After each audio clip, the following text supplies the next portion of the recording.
Okay. Moving on. Our next question was, while the new structure seems appropriate for a larger church, how will this work with a church the size of Cornerstone currently and still prevent burnout by the members? Would it not make more sense to focus heavily on discipleship so that we can all become solid, healthy Christians, praying for one another, fasting together, evangelizing, etc., rather than having many individual ministries? I think this is a really good question. I think that there's really two questions here. The first question really is dealing more with, can a church our size really accomplish a structure that's been created that's fairly overwhelming and complex? The second question really here has to do more with discipleship and growth and what's going to happen with that. So I'll kind of answer both aspects of it really quick. First of all, the structure we presented, there's a lot to it. Kind of what Josh shared a little bit last week is that when we were thinking through this and we were saying what's necessary to grow a church based upon this vision, we had to ask ourselves, is what we create going to stand the test of time? If we were to have a church of 400 people in a few years, would this same structure allow us to continue to facilitate growth?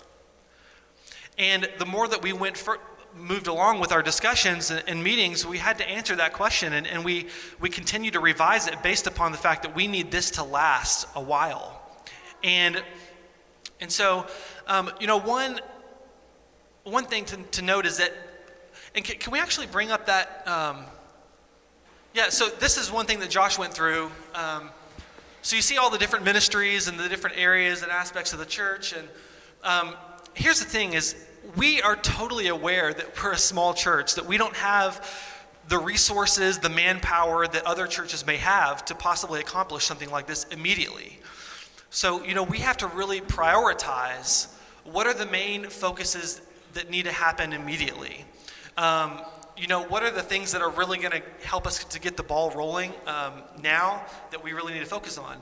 Some things like some targeted ministries or maybe retreats or things like that they may wait. You may not see some of those start to happen for months or a year or 2 years. It just depends on how much we're growing.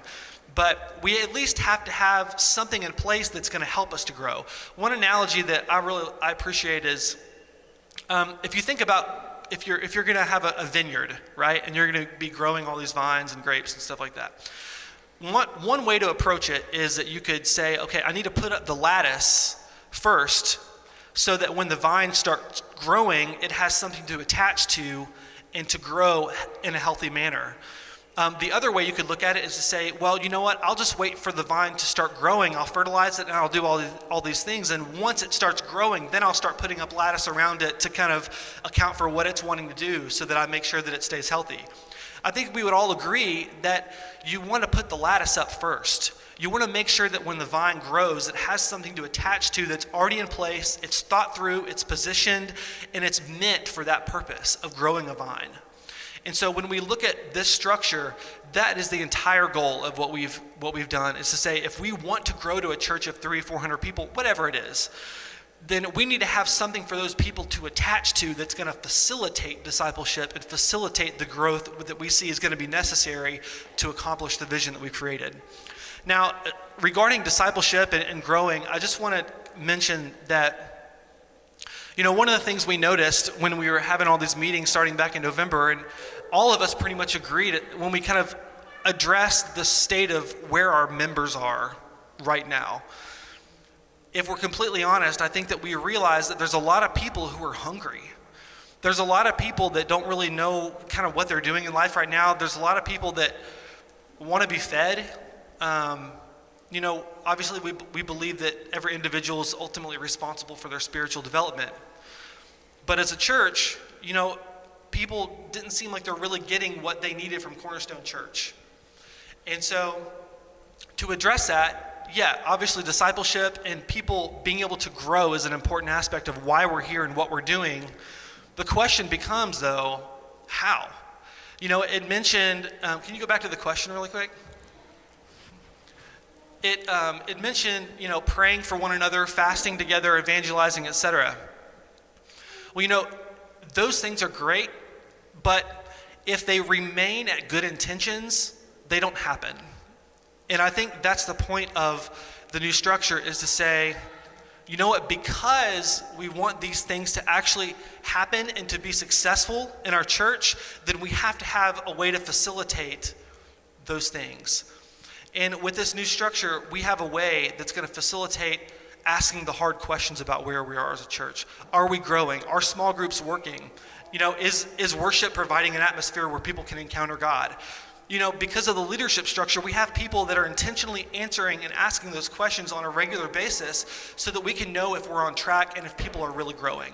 Without that, we have good intentions, and those usually don't get us anywhere. Okay. Our next question will kind of answer some of the things that Brian brought up as far as positions of service. We had a few questions, and we all kind of lumped them together into this. The first part is, are people currently in leadership roles going to maintain their status? Secondly, how does one become a leader in the new structure? And lastly, are some roles already filled, or is everything open? Does this include the pastor? Sorry, Kim, I think somebody was gunning for you with that question. I'll be accepting applications if anybody wants to be pastor.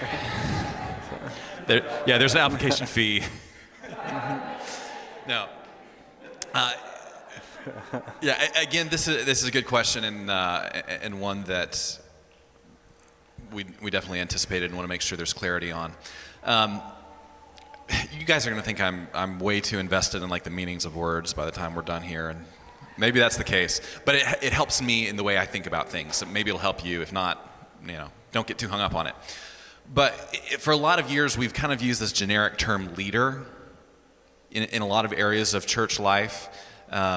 We have worship leaders, we have home group leaders, we've had other people, team leaders, this leader, that leader, and I think we all kind of have an idea of what a leader is, as like a definition of the word in the English language. But the downside of using a very broad word like leader is it creates a lot of ambiguity about responsibilities, and so. Where in the past we've had this person as leader of this and this person's a leader of that, we've had a lot of people leading, and it's sometimes in a church this size it creates the risk of having more leaders than you have followers, which is that can be confusing for all kinds of reasons.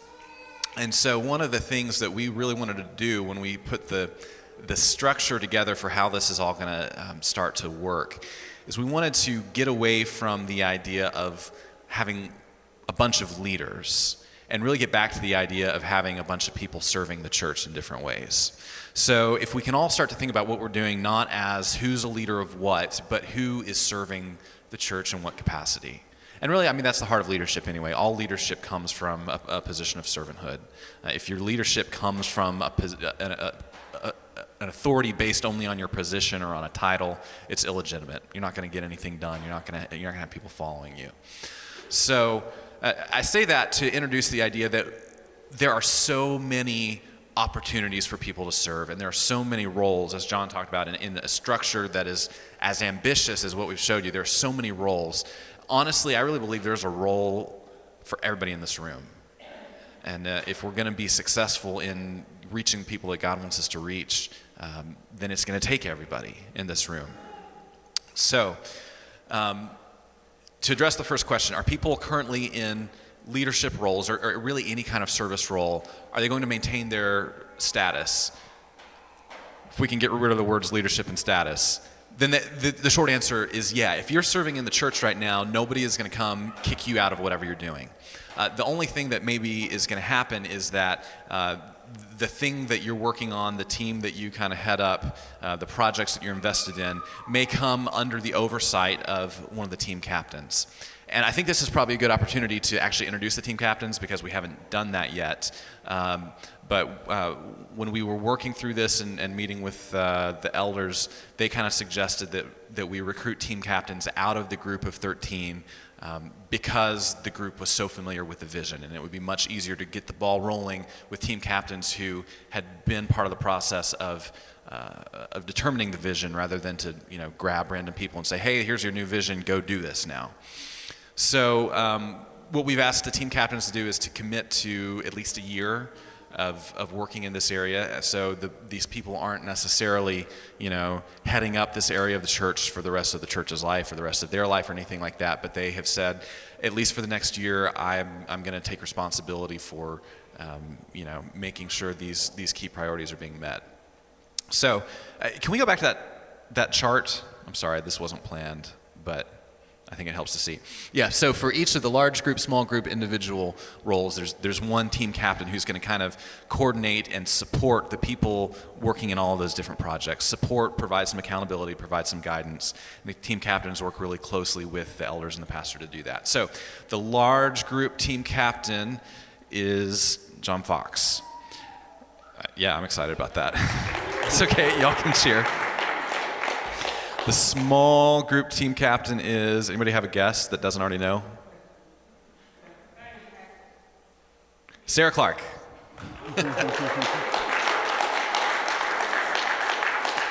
And the individual team captain is Jacob Cecil. So again, and we can flip back over to the question slide now. This doesn't mean that these people are any more spiritual than you, and it doesn't. John's definitely not more spiritual than you, and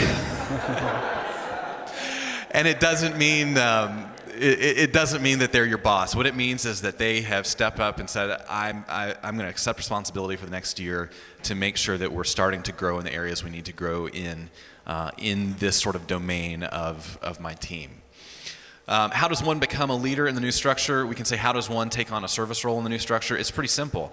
You look at your life and where you are and what your giftings and your callings are and what the purposes that God's stirring up in you, and figure out where they fit in that structure, and then go talk to the team captains and say, hey, I want to be a part of this. And you don't necessarily have to know what role you want to play. Just say, I want to serve, I want to be involved. And they will work with you and figure out what the best fit is based on what the priorities are right now. What are the things that we need to get up and running first before we move on to the next things? And find places for you to serve. Are the roles already filled, or is everything open, pastor, etc.? The very key roles are filled. So Kim is the pastor of Cornerstone. Nothing is changing there.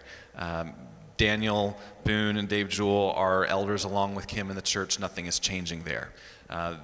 They, as an eldership, are going to oversee everything that's happening here, really in the same way they always have. Work very closely with the team captains to make sure the team captains are staying on track with the vision and the purpose of this church. So you can rest easy that the key leadership in this church is staying the way it was. We now have John and Sarah and Jacob kind of stepping up to taking responsibility for some of the day-to-day stuff. They've signed on for a year. Some of them may serve longer than a year. Some of them may say, boy, this has been a tough year and I'm ready for somebody else to come in and help me out. So that's kind of where we are in servant roles in Cornerstone.